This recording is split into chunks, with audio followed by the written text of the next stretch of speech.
Ambil suami saya, Baby Silvana labrak mantan istri Opik. Rumah tangganya jarang tersorot publik, rupanya Baby Silvana mengaku telah pisah rumah dengan Opik.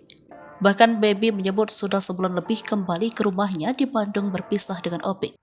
Usut punya usut. Ia mengaku rumah tangganya dengan Opik tampak diganggu oleh mantan istri suaminya. Bak mengalah.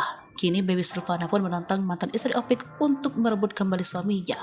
Pantauan Sribuku.com dari Instagramnya, Baby juga menyebut mantan istri Opik itu terlalu berobsesi.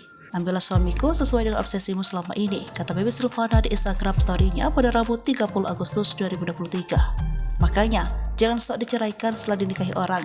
Nyakitin orang, gak terima malah ngamuk-ngamuk, sambungnya. Lebih lanjut, Baby Silvana juga meminta agar Opik menceraikannya agar bisa kembali pada mantan istrinya. Belum diketahui pasti apa masalah awal Baby Silvana dan mantan istri Opik itu. Namun, Baby Silvana juga mengaku telah berpisah rumah selama 35 hari dengan Opik. Baby Silvana juga mengungkapkan bahwa awalnya dia merasa sedih dengan situasi ini, terutama karena dia harus membawa banyak barang-barang pribadinya dari rumah yang selama ini dia tempati selama 5 tahun. Namun, seiring berjalannya waktu di Bandung, Baby Silvana merasa hidupnya lebih tentram dan penuh kedamaian.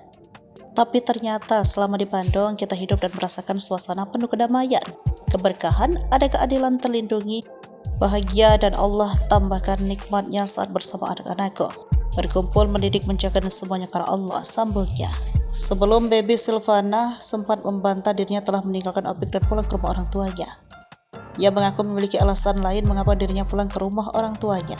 Itu bukan kabur minggat meninggalkan suami gitu ya, tegas Baby Silvana. Diakui Baby ia telah mendapat izin dari Opik untuk pergi keluar dari rumah. Baby lantas mengungkap alasannya menetap di rumah ibunya.